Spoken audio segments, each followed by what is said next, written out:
ಮನುಷ್ಯ ಪಾಪ ಕರ್ಮಗಳು ಮಾಡಿದ್ರೆ ಈ ಕಾಗೆ ಜನ್ಮ ತಗೊಂಡ್ರೆ ಹೆಂಗ್ ಸಾಧ್ಯ ಜನ್ಮ ತಗೊಳಕ್ಕೆ? ಮನುಷ್ಯ ಮಾತಾಡ್ಬೇಕು, ಕಾಗೆಯಲ್ಲಿ ಹೋಗ್ಬಿಟ್ಟು ಮಾತಾಡಕ್ ಸಾಧ್ಯನಾ? ಕಾಗೆ ಹೋಗ್ಲಿ ಮನುಷ್ಯನಾಗಿ ಜನ್ಮ ಪಡೆಯಕ್ ಸಾಧ್ಯನಾ? ಮನುಷ್ಯನ ಕಾಕ ಅಂತ ಇದ್ರೆ ಏನಂತಾರೆ? ಯಾರೋ ಬಂದವ್ರೆ ಅಂತೀವಿ. ಅಲ್ಲ, ಕಾಗೆ ತರ ಮಾತಾಡಕ್ ಆಗತ್ತಾ? ಮನುಷ್ಯನ ಸ್ವಭಾವನೆ ಗುಣಗಳೇ ಬೇರೆ, ಪ್ರಾಣಿಗಳದ್ದೇ ಬೇರೆ ಬೇರೆ ತರ. ಈಗ ಮನುಷ್ಯನು ಏನಾದ್ರೂ ಆಗ್ಲಿ, ಪಾಪ ಮಾಡಿರ್ಲಿ ಪುಣ್ಯ ಮಾಡಿರ್ಲಿ, ನೆಕ್ಸ್ಟ್ ತಗೊಳೋದೇ ಮನುಷ್ಯನ ಜನ್ಮನೇ ತಗೊಂತಾರೆ, ಮನುಷ್ಯನಾಗೆ ಜನ್ಮವನ್ನ ಪಡಿತಾರೆ. ಪ್ರಾಣಿಗಳು ಹಸು ಸತ್ರೆ ಮತ್ತೆ ಹಸು ಹೋಗಿ ಹಸುವಿನಲ್ಲಿ ಹೋಗಿ ಜನ್ಮ ಪಡೆಯುತ್ತೆ, ಕಾಗೆ ಸತ್ರೆ ಮತ್ತೆ ಕಾಗೆಯಲ್ಲೇ ಹೋಗುತ್ತೆ, ಬೆಕ್ಕು ಸತ್ರೆ ಮತ್ತೆ ಬೆಕ್ಕಲ್ಲೇ ಹೋಗಿ ಜನ್ಮ ಪಡೆಯುತ್ತೆ, ನಾಯಿನೂ ಅಷ್ಟೇ. ಪ್ರತಿಯೊಂದು ಪ್ರಾಣಿನೂ ಅಷ್ಟೇ, ಯಾವ ಪ್ರಾಣಿ ಸಾಯುತ್ತೋ ಅದೇ ಪ್ರಾಣಿಯಲ್ಲಿ ಹೋಗಿ ಮತ್ತೆ ಜನ್ಮವನ್ನ ಪಡೆಯುತ್ತೆ. ಎಲ್ಲಾ ಪ್ರಾಣಿಗಳಿಗೂ ಜನ್ಮ ಕೊಡುವಂತದ್ದು ಇದೆ ತಾನೆ. ಹಂಗೆ ಮನುಷ್ಯನ ಅಷ್ಟೇ, ಮನುಷ್ಯ ಪಾಪ ಕರ್ಮಗಳು ಮಾಡಿದ್ರೆ ಮುಂದಿನ ಜನ್ಮದಲ್ಲಿ ಏನೋ ಹೋಗಿ ಅಂಗವಿಕಲರಾಗಿ ಯಾವ ರೀತಿ ಆದ್ರೂ ಅವ್ರೇನ್ ಮಾಡ್ತಾರೆ, ಅವರ ಒಂದು ಲೆಕ್ಕಾಚಾರವನ್ನ ತೀರಿಸ್ಕೊಡ್ತಾರೆ.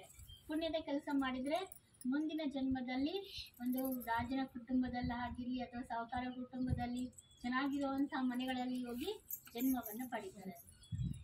ಮನುಷ್ಯ ಸತ್ರೆ ಮನುಷ್ಯನಾಗೆ ಜನ್ಮವನ್ನು ಪಡಿತಾರೆ, ಪ್ರಾಣಿಗಳಲ್ಲಿ ಪಕ್ಷಿಗಳಲ್ಲಿ ಹೋಗಿ ಜನ್ಮ ಪಡೆಯೋದಿಲ್ಲ. ಈಗ ಇನ್ನು ಸ್ವಲ್ಪ ಕ್ಲೀನ್ ಆಗಿ ಇನ್ನೊಂದು ಸ್ವಲ್ಪ ವಿವರಿಸಿ ಹೇಳ್ತೀನಿ. ಈಗ ನೋಡಿ, ಮನೆಯಲ್ಲಿ ಒಂದು ಮಗು ಹುಟ್ಟಿದ್ರೆ ಅವ್ರದೇ ಹೆಸರು ಇಡ್ತೀರಾ. ಯಾಕೆ ಇಡ್ತೀರಾ? ದೊಡ್ಡವ್ರು ಹುಟ್ಟವ್ರೆ ಅಂತ ಕರೆಕ್ಟ್ ಆಗಿ ಹೇಳಿದ್ರಿ. ಯಾರು ಹೇಳಿದ್ರು? ದೊಡ್ಡವ್ರು ಹುಟ್ಟಿದ್ದಾರೆ, ಕರೆಕ್ಟ್ ನೋಡಿ, ಕರೆಕ್ಟ್ ಆಗಿ ಅಕ್ಕ ಅವ್ರಿಗೆ ಆತ್ಮಜ್ಞಾನ ಫಿಟ್ಟಾಗಿ ಹೋಗ್ಬಿಟ್ಟಿದೆ. ಅಂದ್ರೆ ನಿಮ್ ಮನೆಯಲ್ಲಿದ್ದಂತ ಯಜಮಾನ್ರು ಎಲ್ಲಿ ಹೋಗಿಲ್ಲ, ಆತ್ಮ ಏನಾಗಿದೆ, ಆ ದೇಹ ಬಿಟ್ಬಿಟ್ಟು ಈ ದೇಹಕ್ಕೆ ಬಂದಿದೆ, ಮಗು ರೂಪದಲ್ಲಿ ಮತ್ತೆ ಹುಟ್ಟಿ ಬಂದಿದೆ. ಇವಾಗ ಯಾರಾದ್ರೂ ತುಂಬಾ ದೊಡ್ಡ ದೊಡ್ಡ ವ್ಯಕ್ತಿಗಳು, ಊರಿಗೆ ಬೇಕಾಗಿರೋರು, ದೇಶಕ್ಕೆ ಬೇಕಾಗಿರೋರು, ರಾಜ್ಯಕ್ಕೆ ಬೇಕಾಗಿರೋರು ಶರೀರ ಬಿಟ್ಬಿಟ್ರೆ ಏನಂತಾರೆ? ಮತ್ತೆ ಹುಟ್ಟಿ ಬಾ ಬೋರ್ಡ್ ಹಾಕ್ತಾರೆ. ಯಾಕೆ ಹಾಕ್ತಾರೆ? ಮತ್ತೆ ಹುಟ್ಟಿ ಬಾ ಅಂತ ಯಾಕೆ ಕರೀತಾರೆ ಹೇಳಿ? ಒಳ್ಳೆಯವರಿದ್ರು ಮತ್ತೆ ಬರ್ಲಿ, ಹೌದಾ ಇಲ್ಲ? ಈಗ ವೀರಪ್ಪನ್ ಸತ್ತೋದ, ಅವಾಗ ಪೀಡೆ ಹೋಯ್ತು ಅಂತ ಹೇಳ್ಬಿಟ್ಟು ಎಲ್ಲರೂ ಕೂಡ ಏನ್ ಹಂಚಿದ್ರು? ಸ್ವೀಟ್ ಹಂಚಿದ್ರು. ಅವ್ನ ದೇಶಕ್ಕೆಲ್ಲ ಕಂಟಕ, ಅವ್ನು ಎಲ್ಲಾರನ್ನು ಹೊಡಿತಾ ಇದ್ದ, ಪೊಲೀಸವ್ರಿಗೆಲ್ಲ ಇದಾಗ್ತಾ ಇದ್ದ, ಪ್ರಾಣಿಗಳನ್ನೆಲ್ಲ ಸಾಯಿಸ್ತಾ ಇದ್ದ ಅಂತ ಹೇಳ್ಬಿಟ್ಟು ಅವ್ನು ಹೋಗಿದ್ದೆ ಒಳ್ಳೇದು ಅಂತ ಸ್ವೀಟ್ ಹಂಚಿದ್ರು. ಅರ್ಥ ಆಯ್ತಾ? ಅಂದ್ರೆ ಒಳ್ಳೆಯವ್ರು ಸತ್ರೆ ಮತ್ತೆ ಬಾ ಅಂತಾರೆ, ಕೆಟ್ಟವ್ರು ಹೋದ್ರೆ ಪೀಡೆ ಹೋಯ್ತು. ಅಂದ್ರೆ ಒಳ್ಳೆಯವ್ರಿಗೆ ಅವಕಾಶ ಇದೆ, ಇವಾಗ್ಲೂ ಅವಕಾಶ ಇದೆ. ಒಳ್ಳೆಯವ್ರಿಗೆ ಇವಾಗ್ಲೂ ಬೇಕು ಅಂತಾರೆ, ಕೆಟ್ಟವ್ರು ಬೇಡ ಅಂತಾರೆ. ಅಂದ್ರೆ ಒಳ್ಳೆ ಆತ್ಮಗಳನ್ನ ಎಲ್ಲರೂ ಇಷ್ಟಪಡ್ತಾರೆ. ಒಳ್ಳೆ ಆತ್ಮಗಳು ಹೆಂಗಾಗ್ಬೇಕು? ಒಳ್ಳೆ ಆತ್ಮಗಳು ಆಗ್ಬೇಕಂದ್ರೆ ಒಳ್ಳೆ ವಿಚಾರಗಳನ್ನ ಕೇಳ್ಬೇಕು. ಈಗ ದೇವ್ರು ನಮ್ಗೆ ಕಿವಿ ಏನಕ್ಕೆ ಕೊಟ್ರು?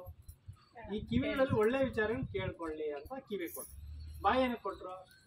ಒಳ್ಳೆ ಮಾತುಗಳನ್ನ ಮಾತಾಡ್ಲಿ ಅಂತ ಹೇಳಿ ಅಲ್ವಾ? ಸಂಕ್ರಾಂತಿ ಹಬ್ಬ ಬಂದಾಗ ಎಳ್ಳು ಹಂಚ್ತಾರೆ, ಎಳ್ಳು ತಿನ್ನು ಒಳ್ಳೇದ್ ಮಾತಾಡು ಹೇಳ್ತಾರೋ ಇಲ್ಲ? ಸ್ಲೋಗನ್ ಹೇಳಿದಿರಲ್ಲ, ಎಳ್ಳು ತಿಂದು ಒಳ್ಳೇದ್ ಮಾತಾಡು. ಅರ್ಥ ಆಯ್ತಾ? ಹಂಗೆ ನಮ್ಗೆ ದೇವರು ಈ ಶರೀರ ಏನಕ್ಕೆ ಕೊಟ್ಟ ಅಂದ್ರೆ ಒಳ್ಳೆ ಕರ್ಮಗಳನ್ನ ಮಾಡ್ಲಿಕ್ಕೆ ಶರೀರ ಕೊಟ್ಟ. ಅದಕ್ಕೆ ದೇಹವೇ ದೇಗುಲವಯ್ಯ, ಎನ್ನ ಕಾಲೇ ಕಂಬವಯ್ಯ, ಎನ್ನ ಶಿರವೇ ಒನ್ನ ಕಲಶವಯ್ಯ ಅಂತ ಹೇಳ್ಬಿಟ್ಟು ಹೇಳ್ತಾರೆ. ಅಂದ್ರೆ ದೇಹ ಅನ್ನೋ ಒಂದು ದೇವಸ್ಥಾನಕ್ಕೆ ಹೋಲಿಸಿದ್ದಾರೆ.